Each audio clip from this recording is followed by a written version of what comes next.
entre meilleurs, on va parler, Jérôme a dit, quelle drôle d'idée d'écrire.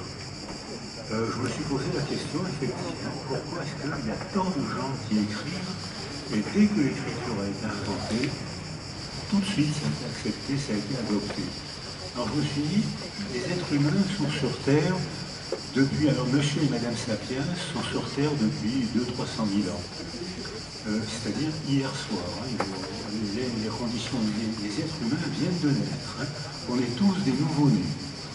Et on arrive, et on a vécu pendant très longtemps, hein, pendant 100 ou 200 000 ans, on n'avait pas compris le coût de la parole. On communiquait par des cris, par des gestes, par des expressions des émotions, et on n'avait pas passé l'arbitraire du signe qui nous permet de fabriquer des mots et qui nous permet de parler et de créer un monde de représentation verbale. Et puis, curieusement, l'écriture est apparue il y a 3000 ans dans ce qu'on appellerait aujourd'hui l'Irak, la Jordanie, la Syrie, ces pays qui avaient une culture magnifique et qui actuellement sont en grande détresse et qui ont une très très belle culture. Et c'est là qu'est née l'écriture. Or, l'écriture, elle est née d'un désir de matérialiser notre pensée.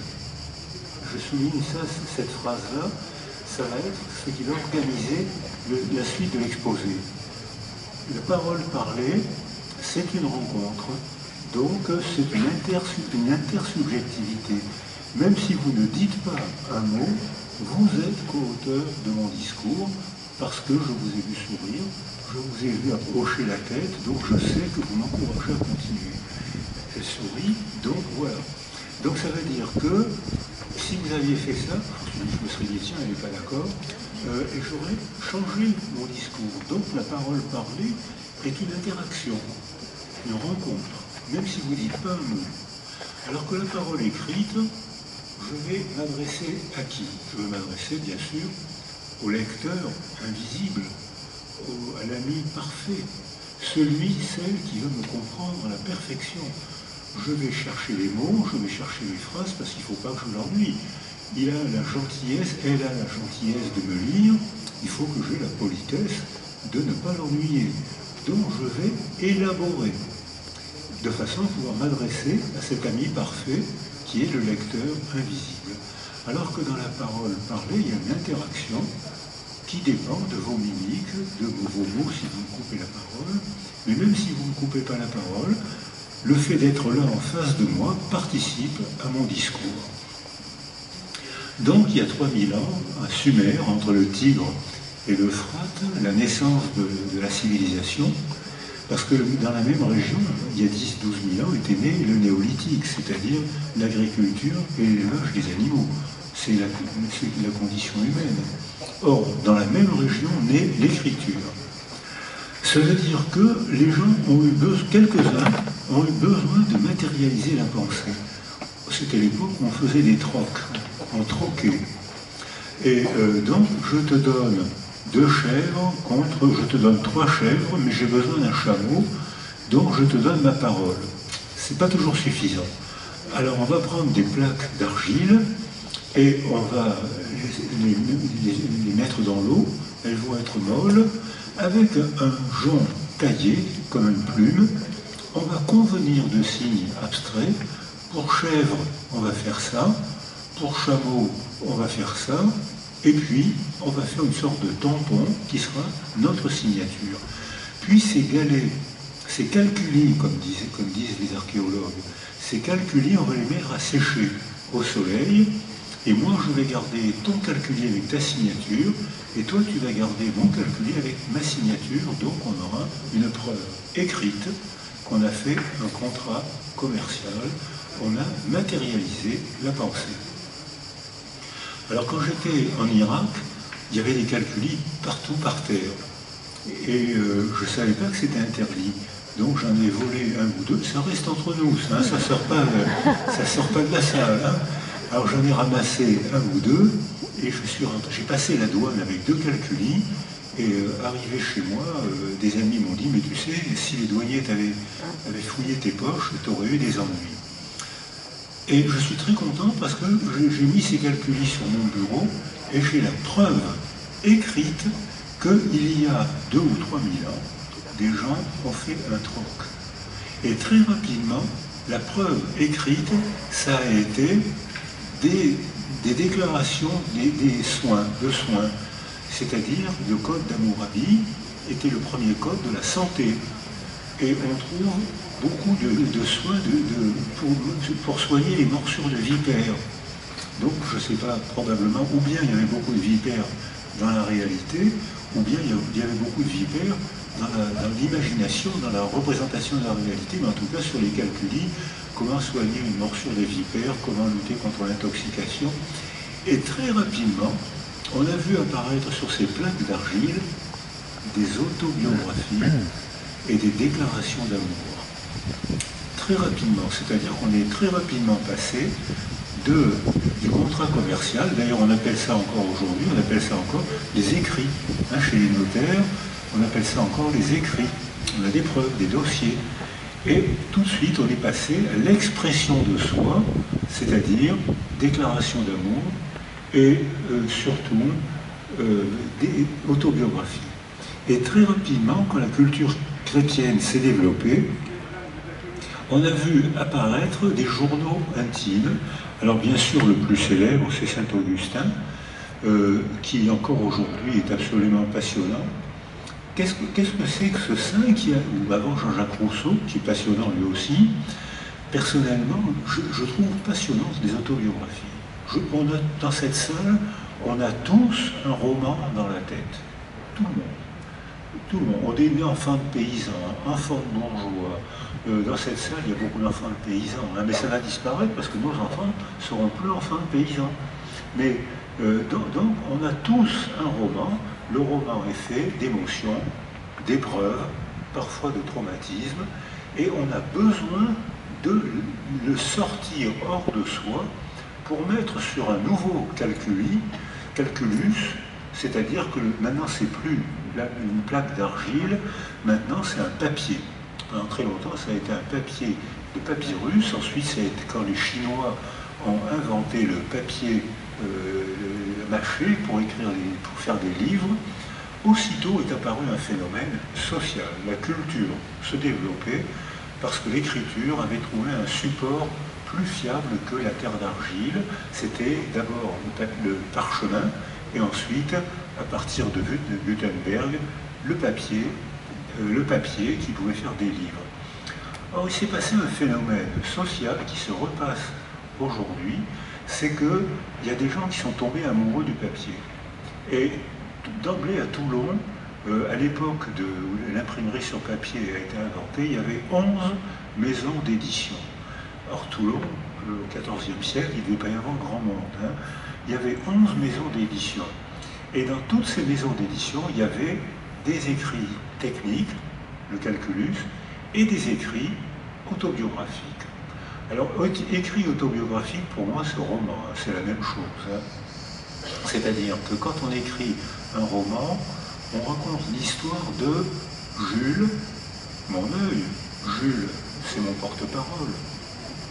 C'est-à-dire, c'est celui qui dit, à qui je fais dire sur le papier ce que je n'ose pas dire dans le réel. Donc, Jules, héros de roman, c'est mon porte-parole. Et quand on fait une autobiographie soi-disant objective, mon œil, quand on fait des études sur la mémoire, on se rend compte qu'il n'y a rien de plus subjectif que la mémoire. La mémoire, ce n'est pas le retour du passé, la mémoire, c'est la représentation du passé. C'est-à-dire, c'est un acte de création. On va chercher dans son passé les images et les mots qu'on va agencer pour en faire un récit que je vais adresser à l'ami parfait, le lecteur invisible. Je suis toujours dans l'anticipation. Quand je prétends raconter mon passé, eh bien j'ai anticipé mon passé. J'ai été chercher dans mon passé ce que je vais adresser à l'ami invisible. Et alors là, ça pose un problème. C'est que ces premiers écrits, il y a des archives, à Toulon, et dès l'instant où l'écriture est apparue, sur papier, on a vu deux phénomènes apparaître. Avant l'écriture sur papier, Toulon est un port de guerre, comme Marseille est un grand port international. Les capitaines étaient seuls maîtres à bord après Dieu. Pourquoi est-ce qu'ils avaient un tel pouvoir? Parce que c'était les seuls qui savaient faire le point.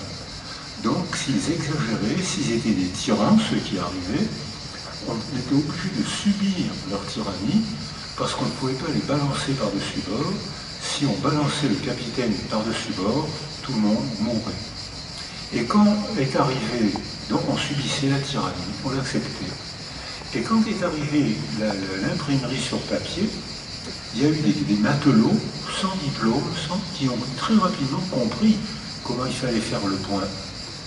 Dès l'instant où un matelot, un homme d'équipage savait faire le point, on pouvait balancer un capitaine par-dessus bord, la tyrannie n'était plus possible,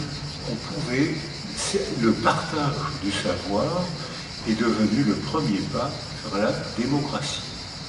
Et cette phrase-là, je crois qu'on peut l'appliquer à l'école. Peut-être pas l'école d'aujourd'hui, mais l'école que j'ai connue dans les années d'après-guerre, parce que vous venez tous de naître, hein, donc vous n'avez pas connu les années d'après-guerre, qui étaient d'une gaieté extraordinaire. Il y avait des films magnifiques, il y avait des romans passionnants. Toute la France était dans un déni total de ce qui s'était passé dans la guerre, pendant la guerre, et ça permettait de reconstruire une belle France, parce que pendant la guerre, l'armée française était partie en courant, et le gouvernement de Vichy avait collaboré avec le nazisme. Donc ça, on ne pouvait pas en parler. Il n'y avait pas d'écrit à cette époque-là. Les éditeurs ont refusé Primo Levi.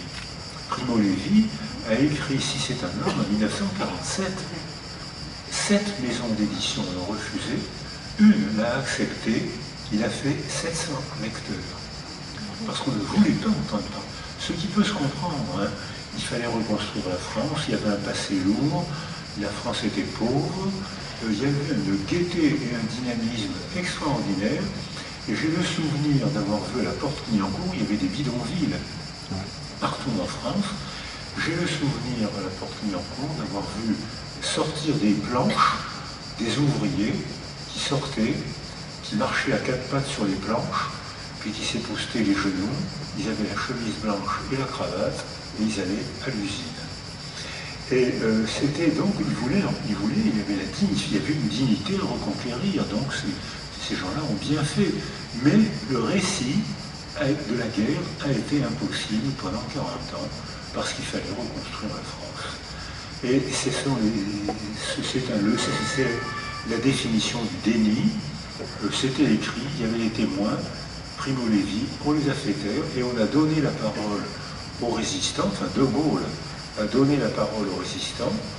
Je crois qu'il a bien fait, parce qu'il a donné une belle image de la France. Et il y avait des films qui donnaient la même image. Il y avait un acteur qui s'appelait Noël.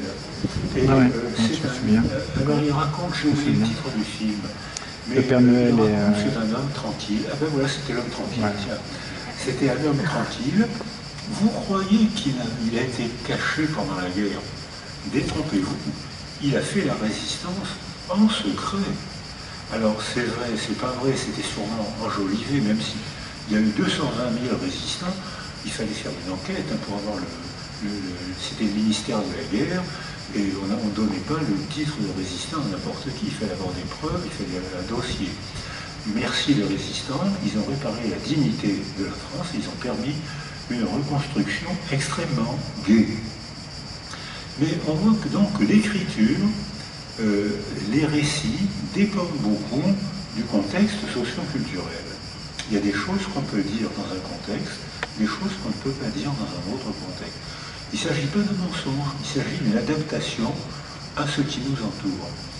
Et alors ça dépend des valeurs, de la hiérarchie des valeurs de la culture, l'éthos, la hiérarchie des valeurs. J'enseigne encore à Toulon, à l'université de Toulon, après avoir enseigné à la fac de médecine de Marseille, et les historiens de Toulon on trouvait des archives, des récits et des écritures des cours d'amour. Alors les cours d'amour, c'est à partir du XIIIe, XVIe, XVIIIe siècle, les dames se réunissaient c'était des cours au sens juridique du terme.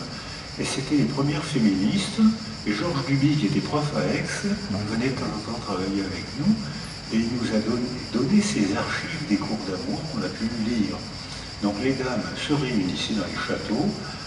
Alors il y avait la dame d'Hyères, il y avait Mabille, dame d'Hyères, Sigismond, dame de Pierrefeu, il y avait la fiancée de Dante, près d'Avignon, enfin, et ces dames se réunissaient pendant 48 heures, et elles jugeaient les hommes, et elles écrivaient comment elles voulaient être courtisées. Alors, j'ai gardé en mémoire quelques jugements de cours d'amour. Je vais en garder 2 ou 3, parce que probablement il y a des féministes dans la salle, alors il faut faire attention. Donc, première cours d'amour, premier jugement. Alors elle placardait les jugements sur les platanes, surtout les portes des vierges, et les gens venaient lire les jugements de ces dames.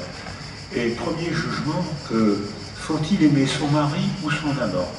Alors elles se réunissent pendant 48 heures et elles disent, ben non, on n'aime pas son mari. Le mari, c'est pour le bien, c'est pour le non, et l'amour, c'est pour l'amant. Donc c'était la valeur de la 13e, 15e siècle, où le mariage était un acte social, ce n'était pas un acte amoureux. Donc on peut comprendre, c'est la réaction de ces dames. Deuxième jugement de cours d'amour, ah oui, est-il nécessaire qu'un homme soit intelligent? Alors, ces dames se réunissent et elles écrivent « L'intelligence est une vertu secondaire, c'est une vertu de femme. La vertu prioritaire, c'est-à-dire celle des hommes, c'est d'être bien fait de ses membres et dur au mal. » Bien fait de ses membres, je pense qu'elle devait penser aux 5 membres d'un homme, parce que quand un homme ne roidissait plus, c'était ce qui était écrit sur les jugements, ben, il ne faisait plus son travail, il n'assurait plus la descendance. Un homme qui ne roidit plus ne peut plus être un roi. Alors donc, c'est parce qu'il ne peut plus assurer la descendance. Alors c'était dit en termes jolis, maintenant on médicalise un homme qui ne roidit plus, mais à cette époque-là, quand un homme ne roidissait plus, il était déchu. Il n'avait plus de valeur sociale. Mais c'était la même, pour les femmes c'était pareil, hein. Quand une femme n'était pas au monde d'enfants, elle n'avait pas de valeur. Hein, moi j'ai connu l'époque des Catherinettes. C'est-à-dire que quand une fille arrivait à 24 ans, si elle n'avait pas mis au monde d'enfants, on lui demandait de porter un chapeau et on la taquinait. Mais en la taquinant, c'était une manière de dire, t'as 24 ans et t'es pas encore mère. Donc on contraignait les femmes à être mères, certaines le souhaitaient, mais je crois que mettre au monde un enfant, bah, c'est porter un enfant, et puis c'est lourd. Donc les femmes étaient contre le mariage, n'avaient pas de valeur d'amour. Le mariage, le sexe, n'avait pas de valeur affective et encore moins de valeur de plaisir. Le sexe n'avait qu'une fonction sacrée, mettre au monde une âme pour adorer Dieu, et une fonction sociale, mettre au monde un garçon, de préférence à une fille, pour faire la guerre et pour travailler 15 heures par jour. Il y a près d'ici, à Gardanne, il y avait des mineurs qui travaillaient 15 heures par jour, 6 jours par semaine. Vous ne voyez pas, quand j'étais médecin au centre médico-social de la Seine, j'ai eu à soigner des ouvriers qui mouraient de silicose entre 45 et 50 ans, et j'ai eu à soigner beaucoup d'ouvriers qui ne voyaient la lumière du jour que 2 mois par an.